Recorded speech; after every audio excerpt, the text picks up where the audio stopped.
Hi there, Laura Wilson from Gold Star Work here. Today we're on day 20 of building our daily art habit. Yay, we're doing really well. We've only got 10 days to go to have our 30 days of building an art habit. How are you going with your art habit? So far I'm feeling pretty good. I've been painting every day for the last 20 days and my mind is busy with lots of different ideas, and because of the study I've been doing as well, I am really excited about lots of the things I've been learning. So that's really great for me. And today I'm going to be putting some red on my apple painting. Now, as I mentioned in the first video of this apple painting a couple of days ago, I used Will Kemp Art School as a jumping off point for my inspiration for doing this painting. And I really stopped looking at that halfway through day one. I've been working on it on my own, looking at my black and white pictures and my still life study and working it from there. So today I'm going to add the red, and I'm finding that actually a bit intimidating at the moment because I actually really like the way this is turning out. And it's quite scary thinking of putting the red on there, but that's what we're going to do today. We're going to make these apples a bit more colourful, so go get your paints out and let's go and start painting. So I've pre-mixed some reds, and I think I'll concentrate a bit on this one first and see how I go.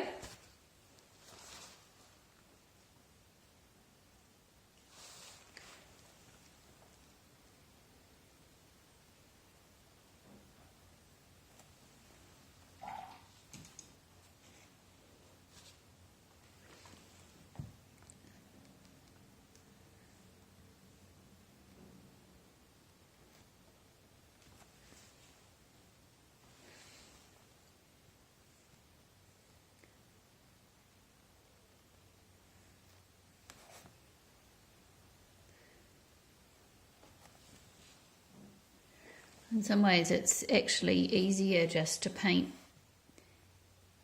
in tones and not have to worry about the colour.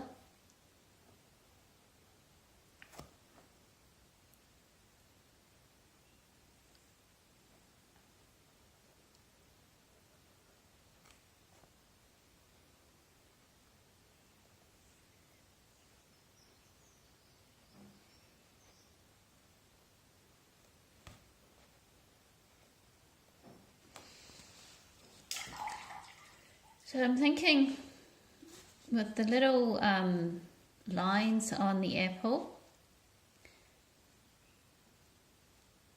I don't want to get too detailed with a lot of it, but I think I might do some of the little lines on the apple in the different tones of red, and then I'll do some glazing so that all the shadow and things come out and still show.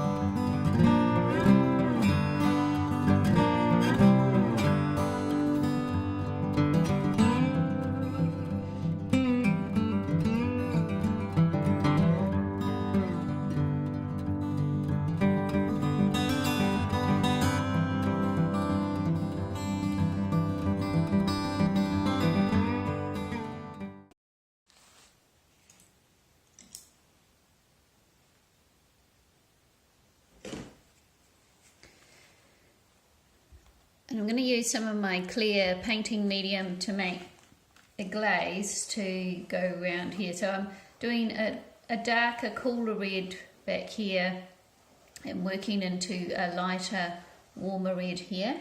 So I've still been working on that theory of cool lights and warm shadows, or warm lights and cool shadows.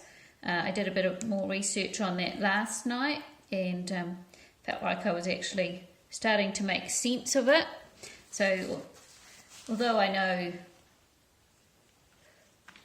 the basics of colour, temperature and all the rest of it, I hadn't quite got my head around the whole concept that if you have warm highlights you would have cool shadows. I didn't have my head around why that was happening, and when I looked it up I got a whole lot of information that some of it said yes that's true and some of it said no that isn't true, and so it was getting really confusing.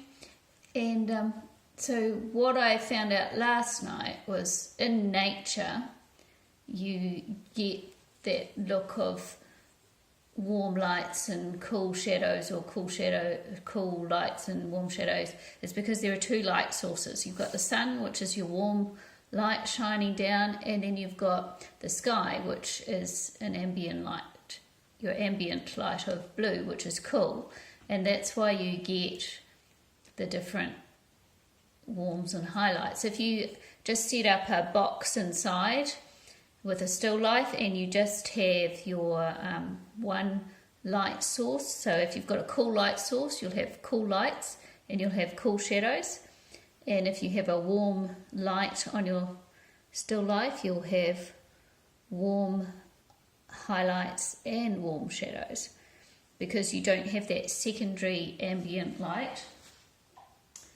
So that started to make a bit more sense in my head about what that was all about and how I can apply it to my painting.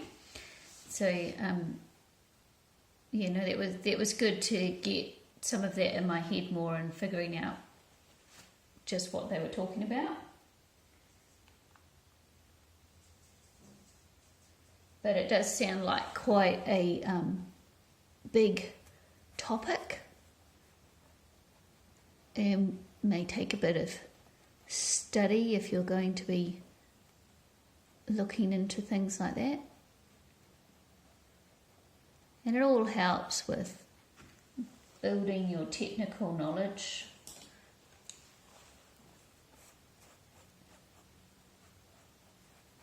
And creating more dynamic, interesting looking paintings.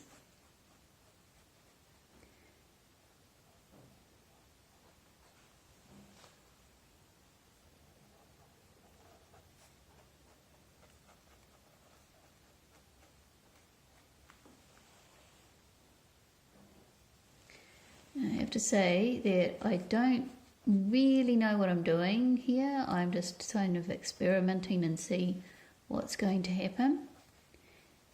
And as I said, because this is a study, it gives me a chance to experiment, and then I can see what's going to work and what's not really going to work for my actual painting in the end that I do. I won't be doing that as part of this 30-day challenge though, because that even just doing this study has taken a few days, and the actual picture will take even longer.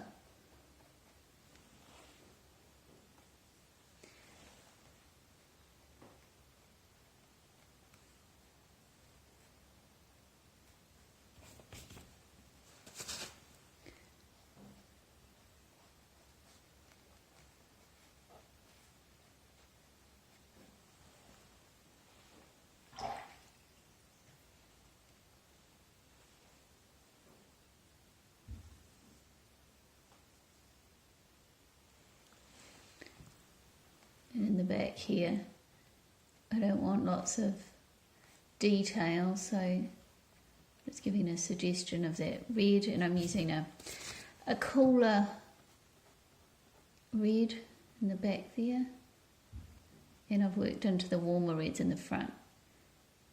So I'm putting into practice what I have learnt about your cool shadows and warm shadows and how the light works. So even though in my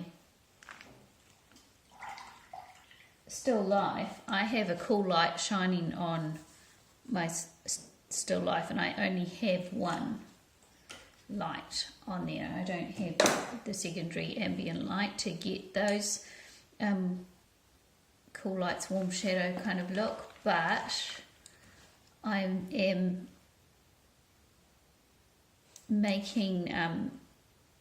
I'm making an artistic judgment from the knowledge that I've gained that my shadows will be changing temperature as they go down. So I'm actually doing warm lights and cool shadows in this picture.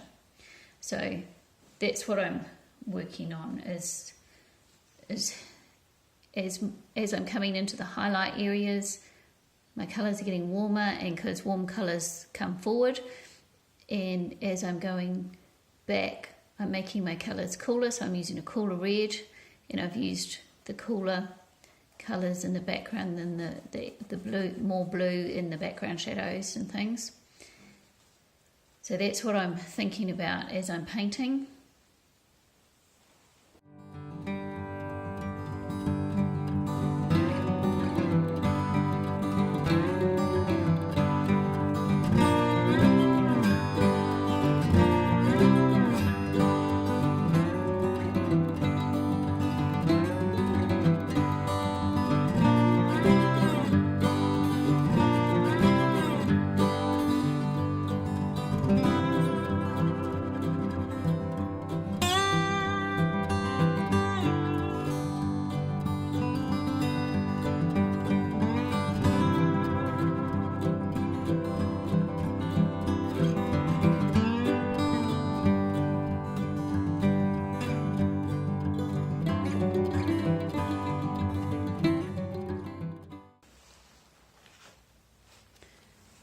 So I quite like the way this has turned out. Now the trick is going to be making sure that these other apples don't look as detailed as this one. I think this apple is going to be my problem, so I may have to kind of blur that out once I've done it, because I can see that I can quite easily get too detailed. This one was fairly easy because I could get detailed on that. So I'm going to do this back apple next, and this one, back apple, doesn't have a lot of lines and details in it, so I'm just going to try with just some glazing first for that one.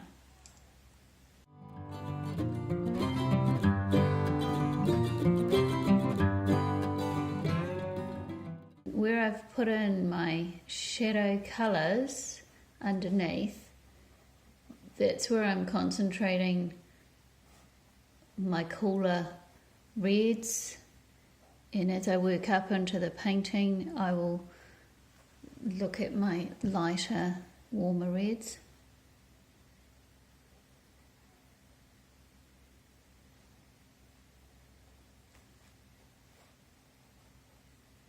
So I'm just kind of tinting the apple so that all that shading and work I did underneath all shows through.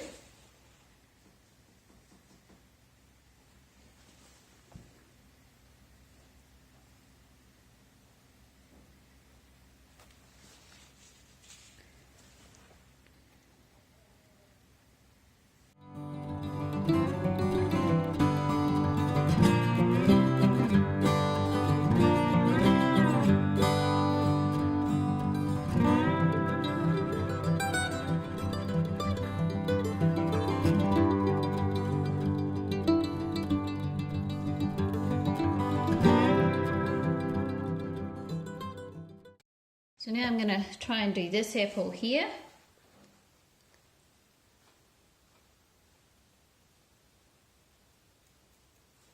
I think I'll do the glazing first for this apple.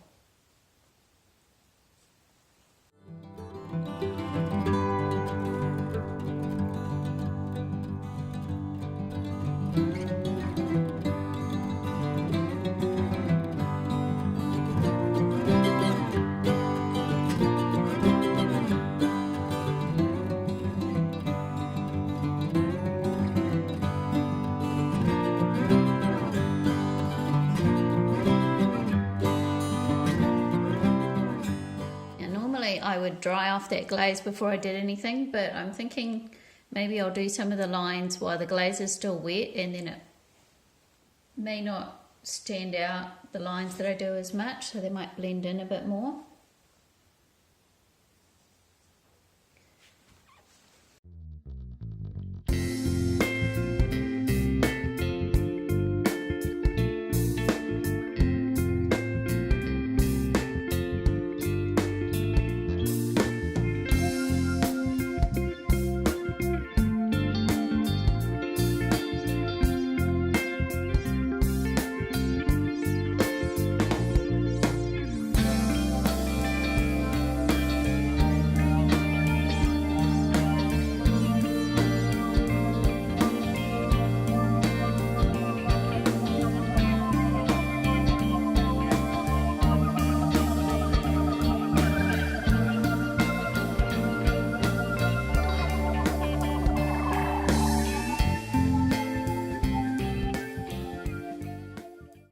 So the apples are looking pretty good, I think.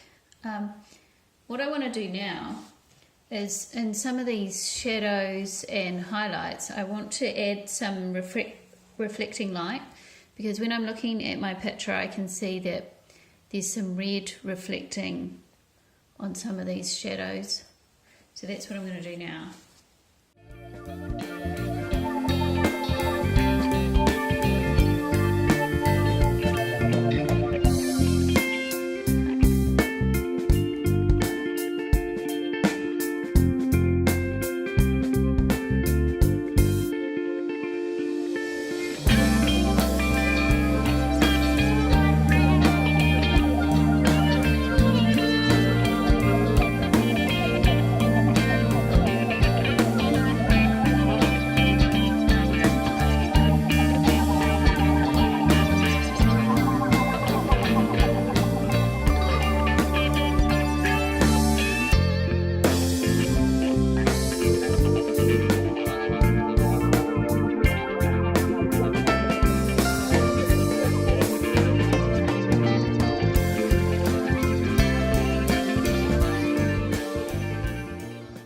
Right, I'm going to finish this one here now.